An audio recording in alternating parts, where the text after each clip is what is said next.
அஸ்ஸலாமு அலைக்கும் வரஹ்மத்துல்லாஹி வபரகாத்துஹு. அல்ஹம்துலில்லாஹ்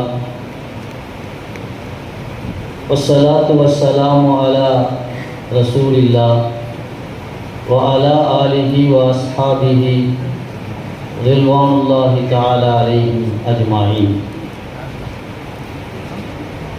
இந்த அமர்வின் கண்ணியமிகு தலைவர் அவர்களே, மஜ்லிஸின் தலைவரும் எங்களை உருவாக்கிய ஆசிரியர் பெருந்தகையுமான ஹஜ்ரத் கிப்லா அவர்களே, பேராசிரியர் பெருந்தகைகளே, மாணவர்களே, இந்த ஒரு நாள் நிகழ்வில் ஃபஜ்ர் தொழுகைக்கு பிறகிருந்து இன்னும் இஷா வரை நீங்கள் உங்களுடைய நேரத்தை தந்திருக்கின்றீர்கள். ஆனால் உண்மையில் மாணவர்கள் செய்த தியாகம் இந்த அசருக்கு பிறகு உட்கார்ந்தது தான் காரணம். இது நமக்கு வளர்ச்சிக்கு மாற்றமான ஒன்று. ஆனால் இன்னொன்றையும் சொல்ல அல்லாஹ்வுக்கு நன்றி செலுத்த வேண்டும். இந்த நிகழ்வு அசருக்கு பிறகு எல்லோருமே ஓரளவு ஒன்று கூடி இருக்கிறோம் என்று சொன்னால் ரஹ்மத்துடைய மழையும் பெய்து கொண்டிருக்கிறது. வெளியவும் கொஞ்சம் போக முடியாது.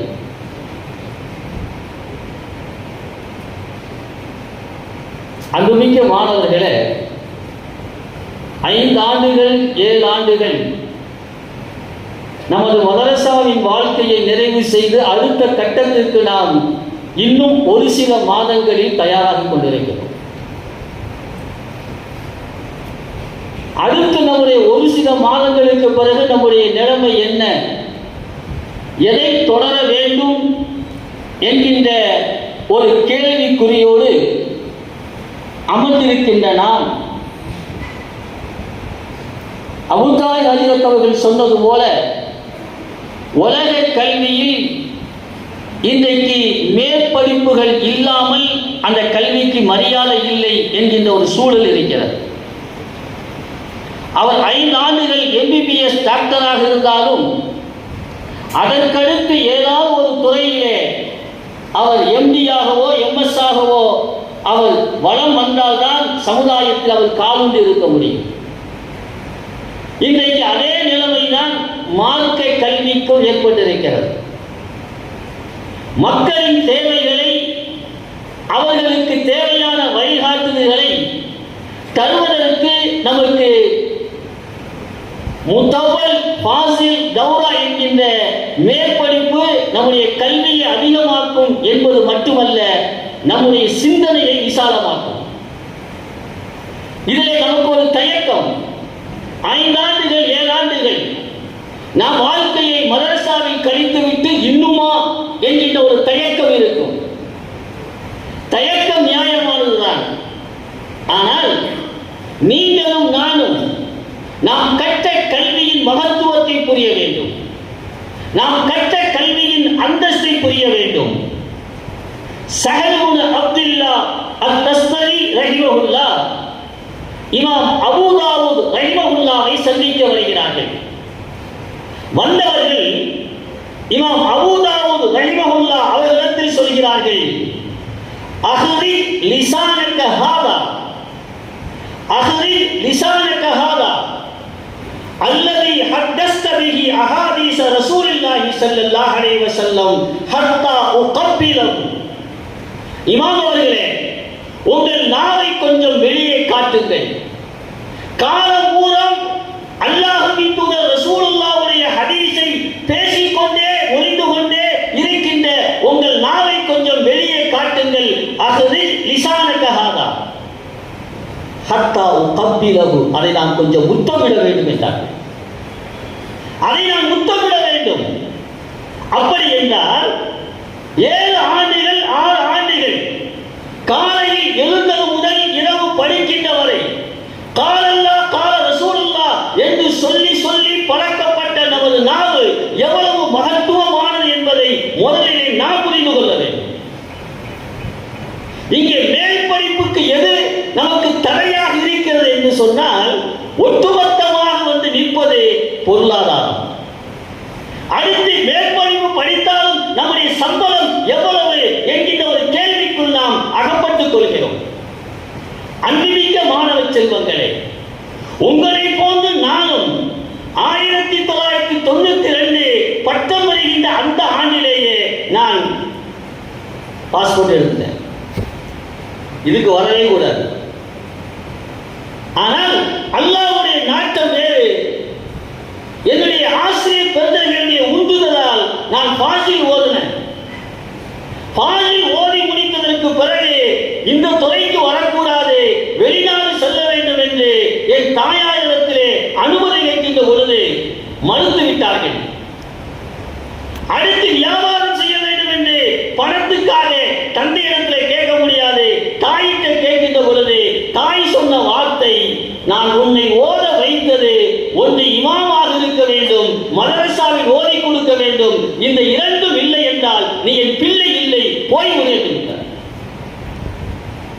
அந்த தாயின் துஆவும் உஸ்தாதுமார்களுடைய அரவணைப்பும் துஆவும் இன்றைக்கு ஒரு மதரசாவை கட்டி அமைக்கின்ற ஒரு மகத்தான பொறுப்பை அல்லாஹ் தந்திருக்கிறார்.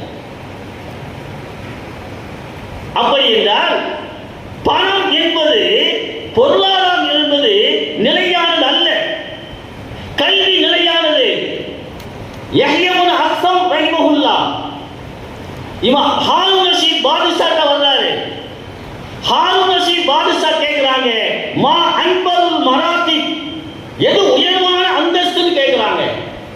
யஹ்யா இப்னு அக்ஸம் ரஹிமஹுல்லாஹ் சொன்னாங்களா, மா அன்த ஃபீஹி யா அமீரல் முஃமினீன், நீங்கள் வகிக்கின்ற இந்த கலீஃபா பதவிதான் ரொம்ப அந்தஸ்தானது, உயர்வானது என்றார்கள். அப்ப ஹாரூன் ரஷீத் பாதுஷா சொன்னாங்களா, அத்தாரிஃபு அஜல்ல மின்னி, யஹ்யா இப்னு அக்ஸமே அத்தாரிஃபு அஜல்ல மின்னி, என்னை விட அந்தஸ்தில் உயர்ந்தவரை நீ அறிவாயா என்று கேட்கிறார்கள். இல்ல, எனக்கு தெரியாது. ஹாரூன் ரஷீத் பாதுஷா சொன்னார்களா, யஹ்யா இப்னு அக்ஸமே நான் அறிவேன், அஅரிஃபுஹு, அந்த மனிதன் என்னை விட சிறந்த மனிதன் யார் என்று எனக்கு தெரியும். யார் தெரியுமா? ரஜுலுன் ஃபீ ஹல்கா யகூலு ஹத்தஸனா ஃபுலான் வ ஃபுலான் அன் ஃபுலான் அன் ரசூலுல்லாஹி ஸல்லல்லாஹு அலைஹி வஸல்லம், ரசூலுல்லாஹ் சொன்னார்கள் என்று சஹாபி சொல்கிறார், சஹாபி சொன்னார்கள் என்று தாபிஈன் சொல்கிறார்கள், தாபிஈன் சொன்னார்கள் என்று தபா தாபிஈன் சொல்கிறார்கள். இப்படி பெருமானார் சொன்னதாக, சஹாபாக்கள் சொன்னதாக, தாபிஈன்கள் சொன்னதாக ஒரு வட்டத்துக்குள் அமர்ந்து ஓதிக்கொண்டிருக்கிறார்களே, அவர்தான் என்னை விட சிறந்தவர். ஒரு கிலாபத்து, ஒரு ஜனாதிபதி, நாட்டின் ஜனாதிபதி என்ற அந்தஸ்தை விட உயர்ந்த அந்தஸ்து ஹத்தஸனா என்று கால ரசூலுல்லாஹ் காலல்லாஹ் என்று சொல்கின்ற அந்த நாவுதான் சொந்தமானது அப்படின்னு சொல்லிட்டு யஹ்யா இப்னு அக்ஸம் ரஹிமஹுல்லாஹ் கேட்டாங்களாம், அந்த இப்னு அம்மி ரசூலுல்லாஹி ஸல்லல்லாஹு அலைஹி வஸல்லம், நீங்கள் பெருமானாருடைய பரம்பரையில் வந்தவர்கள் அல்லவா, உங்களை விட சிறந்தவர்கள் இங்கே இருக்கிறார்களா என்று கேட்கின்ற பொழுது ஹாரூன் ரஷீத் பாதுஷா சொன்னார்களாம், இருக்கிறார்கள். யார் தெரியுமா? இந்த ஹத்தஸனா ஹத்தஸனான்னு ஹதீஸை படிக்கிறார்களே, இவர்கள் தான் சிறந்தவர்கள். காரணம், என்னிடத்தில் செல்வம் இருக்கிறது, என்னிடத்தில் ஆட்சி செய்கின்ற அதிகாரம் பதவி இருக்கிறது. ஆனால் அவர்களிடத்திலே அல்லாஹ் ரசூலுடைய இல்மு இருக்கிறது. லா யமூது அபதா வ நஹ்னு நமூது வ உலமாஉ பாக்குன் மா பக்கியத் தஹத், நான் அழிந்து விடுவேன், உலமாக்கள் அழிய மாட்டார்கள். என் செல்வம் அழிந்துவிடும், இல்மு அழியாது. அது அவர்கள் மரணத்துக்கு பிறகும் அவர்களை பேச வைக்கும், பேசிக்கொண்டே இருக்கும். எனவே என்னை விட ஜனாதிபதியாக கலீஃபாவாக இருக்கிற என்னை விட சிறந்தவர் யார் என்றால் காலல்லாஹ் கால ரசூலுல்லாஹ் என்று சொல்கின்ற நாவுதான் சிறந்தது என்றார்கள் ஹாரூன் ரஷீத் பாதுஷா. கண்ணியமானவர்களே, ஒரு செய்தியை நினைவுபடுத்த ஆசைப்படுகிறேன். லால்பேட்டையில் பட்டம் பெறுகிறார்கள். பட்டம் பெற்றதற்கு பிறகு தனது குடும்ப தொழில் ஜவுளி கடையில் வேலை பார்க்கிறாங்க. நமக்கெல்லாம் சிந்தனை இருக்குல்ல, பெரும்பாலும் உங்கள் உள்ளத்தில் இருக்கின்ற கருத்துக்களை வெளிப்படுத்துகிறேன். பெரும்பாலும் அப்படித்தான் நம்முடைய சிந்தனை சைத்தான் ஓட விட்டுக் கொண்டிருக்கிறார். அவர்கள் தன்னுடைய சொந்த தொழில் ஜவுளி கடையில் வேலை பார்க்கிறாங்க. அதற்கு பிறகு பட்டம் பெற்று அதற்கு பிறகு ஜவுளி கடையில் வேலை செஞ்சதுக்கு பிறகு பாக்கியாத்து சாலியாத்துக்கு சென்று உருது மொழியை படிக்கிறார்கள், பாரசியை படிக்கிறார்கள், அதில் ஒரு தனித்துவத்தை வளர்த்துக் கொள்கிறார்கள். அதற்கு பிறகு மீண்டும் தான் சொந்த ஊருக்கு வந்து சோடா கம்பெனி ஆரம்பிக்கிறாங்க. அதற்கு பிறகு அதை விட்டுவிட்டு மீண்டும் பாக்கியாத்து சாலியாத்துக்கு வந்து அங்கே உஸ்தாதாக இருந்து கொண்டு முத்தவல் ஓதுகிறார்கள். கவனிக்க வேண்டும், பாக்கியாத்து சாலியாத்திலே அவர்கள் உஸ்தாதாக இருந்து கொண்டு அவர்கள் முத்தவல் ஓதுகிறார்கள் என்றால் இங்கே நாம் ஹாரூன் ரஷீத் பாதுஷா சொன்ன செய்தியை பார்க்கணும். அவங்க சொன்னாங்க, யஹ்யாவோட அக்தமுக்கு சொன்னாங்க, நான் மரணம் அடைந்து விடுவேன், என் பொருளாதாரம் அழிந்துவிடும், என் பதவி போய்விடும், ஆனால் இல்மு நிலைத்திருக்கும், காலம் பூராவும் உலமாக்கள் நிலைத்திருப்பார்கள் என்று ஹாரூன் ரஷீத் சொன்னாரே. அந்த அற்புதமான வார்த்தை அமானி ஹஜ்ரத்துக்கு சொந்தமானது. அன்றைக்கு அவர்கள் ஜவுளி துறையிலே சென்றிருப்பார்கள் யாரால், அல்லது அந்த சோடா கம்பெனியிலே அந்த தொழிலே போயிருந்தால் இன்றைக்கு உங்கத்துல் அதில்லா என்கின்ற ஒரு அற்புதமான கிதாப் நமக்கு கிடைத்திருக்க. இன்றைக்கு தமிழகத்தின் எல்லா மதரசாக்களிலும் ஃபலக் சம்பந்தப்பட்ட, அவுகாது சம்பந்தப்பட்ட தொழுகை நேரங்கள், கிப்லாவை கணிக்கின்ற அற்புதமான நூலை தந்த பெருமகனார் அமானி ஹஜ்ரத் அவர்கள். என்ன காரணம்? அவர் இல்மு விசாலமாகிறது, சிந்தனை விசாலமாகிறது. பாக்கியாத்தில் உஸ்தாதாக இருந்து கொண்டு அவர்கள் பாஜிலை படிக்கிறார்கள். இன்றும் பேசுவோம் இன்ஷா அல்லாஹ், கியாமத் நாள் வரையும் அமானி ஹஜ்ரத்தை பற்றி பேசப்படும். அப்படி ஒரு அமானி ஹஜ்ரத் பாஜில் ஓதி அந்த வியாபாரத்தை விட்டு வந்ததுனால தான் பாக்கியாத்தின் முன்னாள் முதல்வர் எங்களுடைய ஆசிரியர் பெருந்தகை ஹெச் கமாலுதீன் ஹஜ்ரத் போன்றவர்கள் அவர்களிடத்திலே அந்த பலத்தை படித்து அவங்க தனி கிதாப் எழுதியிருக்கிறார். ஏன்? இந்த மதரசாவுடைய முன்னாள் முதல்வர் எங்களுடைய உஸ்தாத் பெருந்தகை கலீல் அகமது ஹஜ்ரத் அவர்களும் அவர்களுடைய மாணவர்கள் அவர்கள் வந்த வழியிலே தான் இவர்களும் அந்த அவுகாத் சம்பந்தப்பட்ட கிதாபை எழுதியிருக்கிறார். அவர்களோடு அது நின்று விடவில்லை, இன்னும் இவர்களை பின்தொடர்ந்து அந்த இல்மு தொடர்ந்து கொண்டே கியாமத் நாள் வரையும் வரும். காரணம், அவங்க ஓதி முடிச்சுட்டு அதற்கு பிறகு மொழி திறனுக்கு போனார்கள், தனித்தன்மை வளர்த்துக் கொண்டாங்க உருது பாசியில. அதற்கு பிறகு உஸ்தாதாக இருந்து முத்தவலை ஓதினார்கள். ஆக நாம் கல்விக்கு ஒரு கால அளவு இல்லை. இது இந்த காலத்திலே நம்முடைய கல்வியை மேலும் மேலும் வளர்த்துக் கொள்கின்ற பொழுது இல்மு அதிகமாகும், நம்முடைய சிந்தனை விசாலமாகும். நீங்க வந்து எங்களுடைய உஸ்தாத் பெருந்தகை பிஎஸ்பி ஜைனுல்லா ஹஜ்ரத் அடிக்கடி சொல்லுவாங்க, காலம் போக போக ககுத்து வீட்டால் ஏற்படும் என்பார்கள். ககுத்து வீட்டால் நம்முடைய முன்னோரை உஸ்தாத் ஆலிம்களை பார்க்கின்ற பொழுது ஏதோ ஒரு துறையில் தனித்து வழங்கினார்கள், ஏதோ ஒரு பள்ளியை தனித்து வழங்கினார்கள். ஹதீஸா இவரிடத்திலே கேளுங்கள், தஃசீரா இவரிடத்திலே கேளுங்கள், ஃபலக்கா இவரிடத்திலே கேளுங்கள், மன்திகா இவரிடத்திலே கேளுங்கள் என்று சுற்றி காட்டுகின்ற அளவுக்கு இருந்தார்கள். ஆனால் அது இன்றைக்கு நாளுக்கு நாள் குறைந்து வருகிறது. காரணம், தனித்திறமையை வளர்க்கின்ற அந்த போக்கு இன்றைக்கு இல்லை. அன்புமிக்க மாணவர்களே, உமர் இப்னு கத்தாப் ரலியல்லாஹு நமக்கெல்லாம் தெரிஞ்ச ஹதீஸ் தான். தன்னுடைய தோழர்களை பார்த்து சொன்னார்கள், தமன்னோ, நீங்க ஏதாவது ஆசைப்படுங்கன்னு கேட்டாங்க. ஒரு தோழர் சொன்னார், லவ் அன்ன ஹாதிஹி தார் மம்லூஅத்துன் ذهبًا அன்ஃபிகுஹு ஃபீ ஸபீலில்லாஹ், இந்த வீடு நிரம்ப தங்கமாக இருந்தால் அந்த தங்கத்தை நான் அல்லாஹ்வின் பாதையிலே செலவு செய்வேன் என்று ஒரு தோழர் சொல்கிறார். இன்னொரு தோழர் சொல்கிறார், இந்த வீடு நிரம்ப மரகத கற்களால் நிரம்பி இருந்தால் நிரம்பி இருக்க வேண்டும், அதை நான் அல்லாஹ்வின் பாதையிலே செலவு செய்ய வேண்டும் என்று சொல்கிறார். அப்பொழுதும் உமர் இப்னு கத்தாப் ரலியல்லாஹு மீண்டும் கேட்கிறாங்க. சஹாபாக்கள் சொன்னாங்களா, மா நதரி மா தகு, நீ என்ன விரும்புகிறீங்க எங்களுக்கு தெரியலையே அப்படின்னு சொல்லும்போது உமர் இப்னு கத்தாப் ரலியல்லாஹு சொன்னாங்க, நான் என்ன விரும்புகிறேன் தெரியுமா, நீங்கள் எல்லாம் இந்த வீடு நிரம்ப தங்கம் இருக்க வேண்டும், வெள்ளி இருக்க வேண்டும், மரகதம்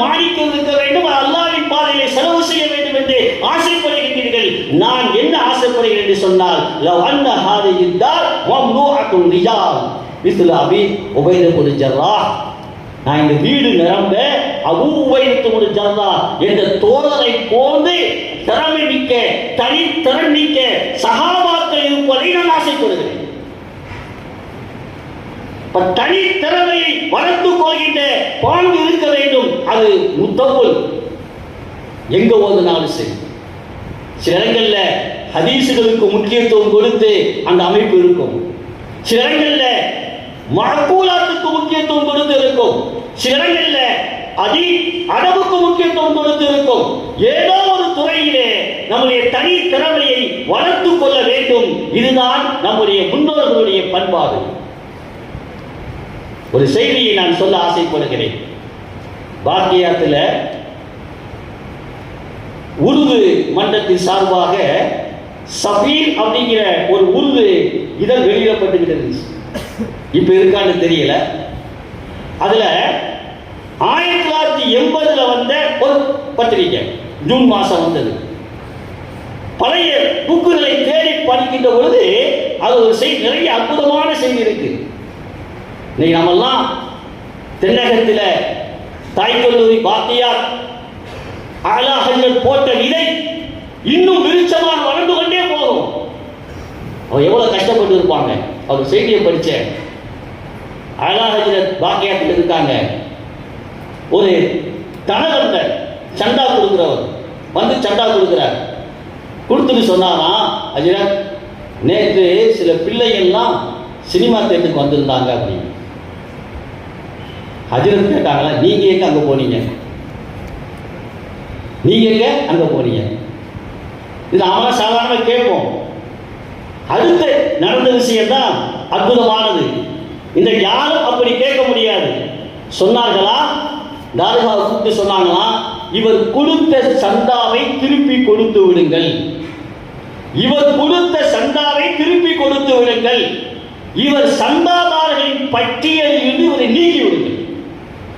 சந்தாதாரர்களுடைய பட்டியல் நீக்கிருங்க. யார குறை சொன்னதுக்கு? யாருங்க? நம்மள. அப்ப நம்முடைய ஓதுகின்ற மாணவர்களை எப்படி உருவாக்க வேண்டும், இதனுடைய மகத்துவம் என்னவென்று அண்ணல் அழகாக புரிந்து வைத்திருந்தார்கள். மாணவனா ஒரு பணக்காரரா என்று முன்வருகின்ற பொழுது எனக்கு பணம் தேவையில்லை, எனக்கு என் பிள்ளை தேவை சொன்னாங்க. கொஞ்சம் கொஞ்சமா தான் பிள்ளையை பக்குவப்படுத்த முடியும். அந்த பத்திரிகையில் ஒரு செய்தி வருது. அபூ சூத் மௌலானா சொன்னதாக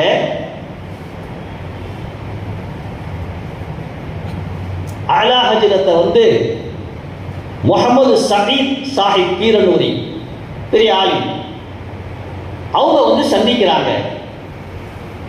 சந்தித்து பேசிக்கிட்டு இருக்கின்ற பொழுது ஆலா ஹஜ்ரத் சொன்னார்களாம், நீங்க ஓதி முடிச்சிட்டீங்க, ஆனா நீங்க எஹியாவை திரும்ப ஓதணும். எஹியா உலூமுத்தீனை நீங்க திரும்ப ஓதணும் என்று சொல்லிவிட்டு இன்னொன்றை சொல்கிறார்கள். இந்த எஹியாவை நல்ல முறையில் ஓதி கொடுப்பதற்கு காயல்பட்டினத்தில் ஒரு ஆலிம் இருக்கிறார்கள், அவர்களிடத்தில் சென்று நீங்கள் படித்துக் கொள்ளுங்கள். மௌலானா முகமது சயீத் கீரனூரி அவங்க போறாங்க. வேலூர் எங்க இருக்கு, காயல்பட்டினம் எங்க இருக்கு, இன்னைக்கே பயண கஷ்டம். அவர் ஓடி முடித்ததற்கு பிறகு எஹியா உலூமுத்தீனை கற்றுக்கொள்வதற்கு காயல்பட்டினம் போகிறார். அங்க போய் எஹியாவை முடிச்சு திரும்ப வர்றாங்க. ஆலா ஹஜ்ரத்திட்ட வந்து சொன்னாங்களாம், ஹஜ்ரத் அவர்களே, நான் உங்களிடத்தில் பையத் பெற ஆசைப்படுகிறேன், எங்களுக்கு பையத்து கொடுங்க. அப்ப ஆலா ஹஜ்ரத் சொன்னாங்களாம், உங்களுக்கு பையத் கொடுப்பதற்கு வடக்கே ஒரு பெரியவர் இருக்கிறார், அங்கே போங்கட்டான், டெல்லிக்கு போங்கட்டான். மௌலானா முகமது சயீத் கீரனூரி டெல்லிக்கு போய் அஷ்ரஃப் அலி தானவி ரஹ்மத்துல்லாஹி கிட்ட பையத்து வாங்கி கிலாவத் பெற்றுட்டு வருகிறார். இங்க நம்ம யோசிக்கணும், சனது பெற்றதற்கு பிறகு முகமது சகீர் கீனோனி ரஹிமஹுல்லாஹ் அவர்களை யஹ்யா உலுவுதீனை ஓதச் சொல்கிறார் என்று சொன்னால் அவர்களிடத்தில் இருக்கிற தனித்தன்மை தஸவ்வுஃப் ஆன்மீகம் இருக்கிறது, அதை மெருகூட்ட வேண்டும், அதை இன்னும் மேம்படுத்த வேண்டும், அதையும் தகுதியானவர்களை கற்க வேண்டும் என்று காயல்பட்டதற்கு அனுப்பி கற்று வர சொல்லி அவர்களுக்கு ஆன்மீகத்திலே ஆர்வம் ஊட்டுகிறார்கள் என்றால் அமானி ஹஜ்ரத் அவர்கள் பலக்கிலே அவர்கள் தனித்துவம் பெறுகிறார்கள். மௌலானா முகமது சகீர் கீரோனி அவர்களை அலா ஹஜ்ரத் அவர்கள் தஸவ்வுஃபிலே அவர்களை தனித்துவம் மிக்கவராக மாற்றுகிறார்கள். இப்படி நிறைய சொல்லிட்டு போறோம். அதனால நம்மிடத்தில் ஒரு வெளியிலே செல்கின்ற பொழுது மேல் படிப்பின் மூலமாக ஒரு தனித்திறமையை வளர்த்துக் கொள்ள வேண்டும். ஒரு முஹத்திஸ், இவர் முஃபஸ்ஸிர், ஒரு ஃபகீஹ், ஒரு அதீப் என்று சொல்கின்ற அளவுக்கு நம்முடைய திறமையை வளர்த்துக்கிறோம்.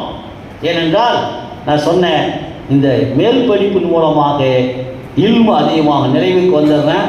ஏன்னா நான் அப்தாலத்துக்கு சிரமம் கொடுக்க மாட்டேன்.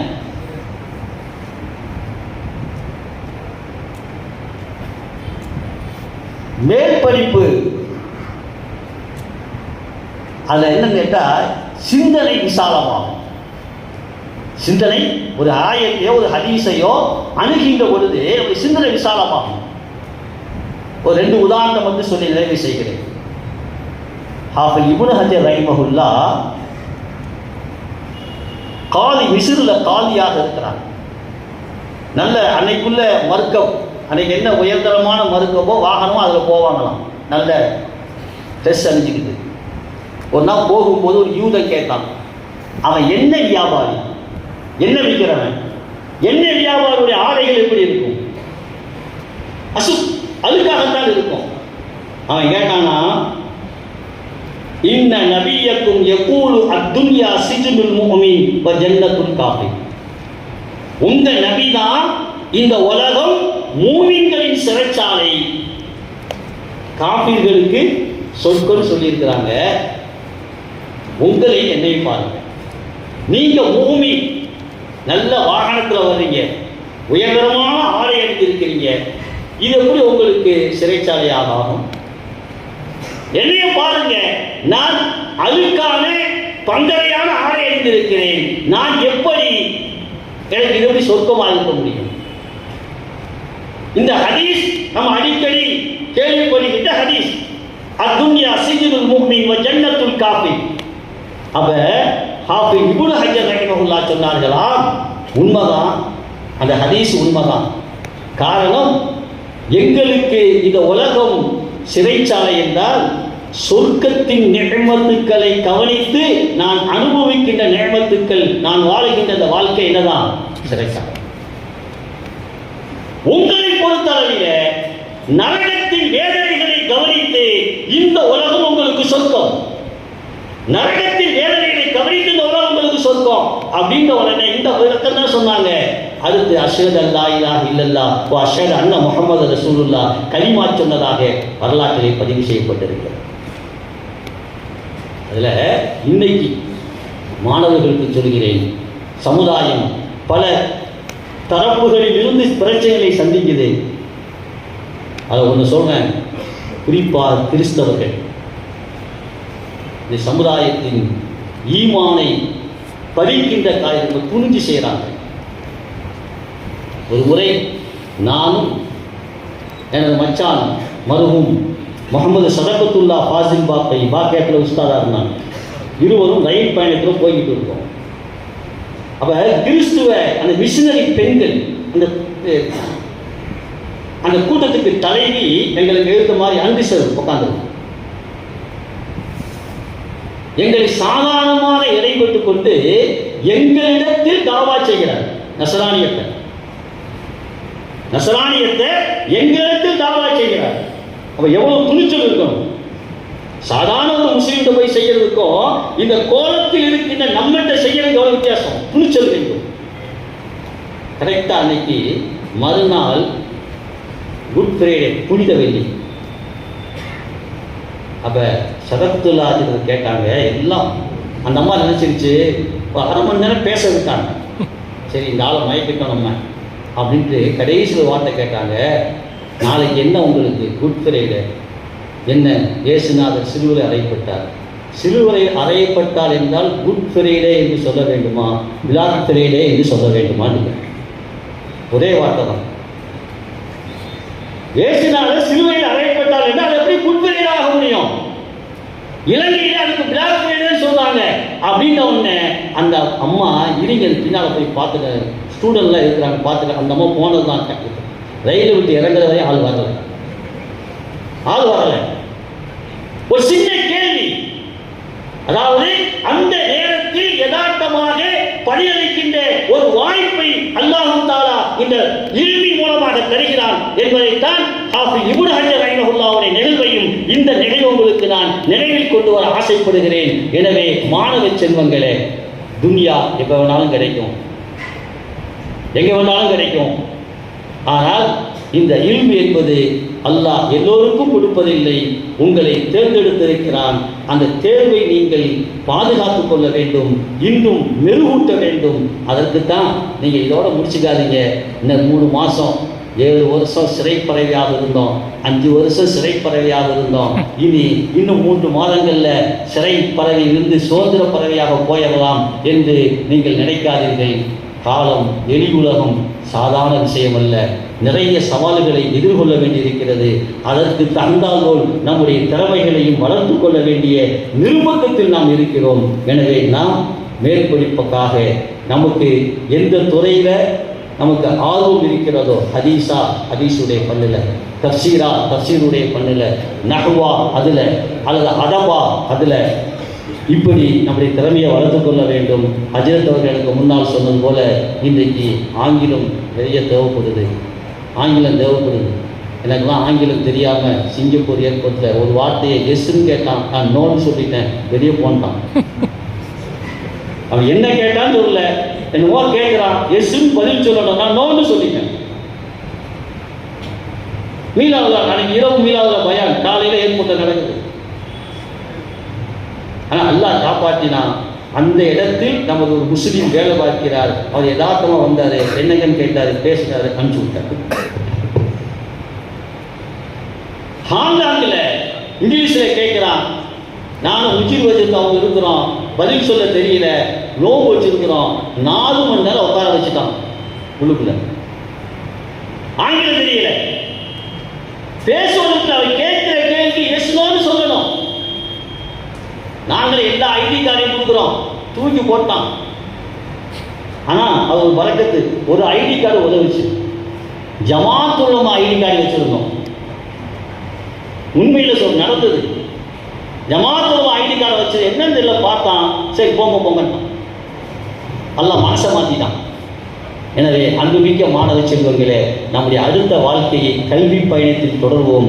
அல்லாஹ் தஆலா அதன் மூலம் நமக்கும் பிரயோஜனம் தருவானாக, நம்ம சமுதாயத்துக்கும் பணி செய்கின்ற வாய்ப்பை தந்தல்வானாக என்று கூறி வாய்ப்புக்கு நன்றி கூறி நிறைவு செய்கிறேன். ஆமீன். வாஹிர் தஅவானா அனில் ஹம்துலில்லாஹி ரப்பில் ஆலமீன். அஸ்ஸலாமு அலைக்கும்.